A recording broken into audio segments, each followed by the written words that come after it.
ஹரே கிருஷ்ண கிருஷ்ண கிருஷ்ண ஹரே ஹரே, ஹரே ராம ராம ராம ஹரே ஹரே. இன்றைக்கி நாம் பார்க்கக்கூடிய தலைப்பு கவனத்துடன் இருங்கள் என்ற தலைப்பை எடுத்துட்டு பேசலாம். நாம் பகவானின் புனித நாமத்தை உச்சரிக்கும் போது கவனத்துடன் இருத்தல் அவசியம்.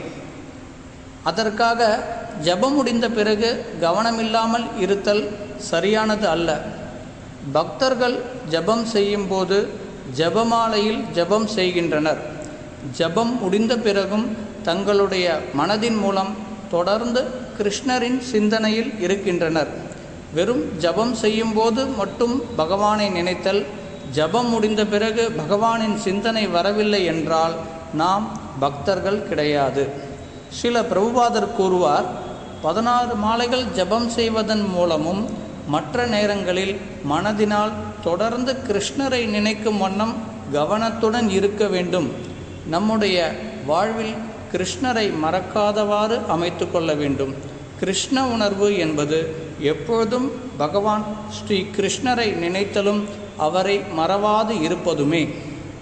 இதன் மூலம் நம்முடைய ஆன்மீக வாழ்வு புகழுடையதாக இருக்கும். பக்தர்கள் எப்பொழுதும் கவனத்துடன் இருப்பார்கள். தன்னுடைய எண்ணங்களை பகவானின் நினைவிலிருந்து விலகாத வண்ணம் பார்த்து கொள்வார்கள். தன்னுடைய உணர்வுகளை, எண்ணங்களை கிருஷ்ணரின் நிலைநிறுத்துவதே ஆன்மீக வாழ்வின் பூரணத்துவம் ஆகும். எனவே நாம் மிகவும் கவனத்துடன் கிருஷ்ணரின் நினைவில் இருப்போம். ஸ்ரீல பிரபுபாதர் கூறுவார், கிருஷ்ண பக்தி என்பது எப்பொழுதும் கிருஷ்ணரின் நினைவில் இருப்பதே. ஹரே கிருஷ்ணா.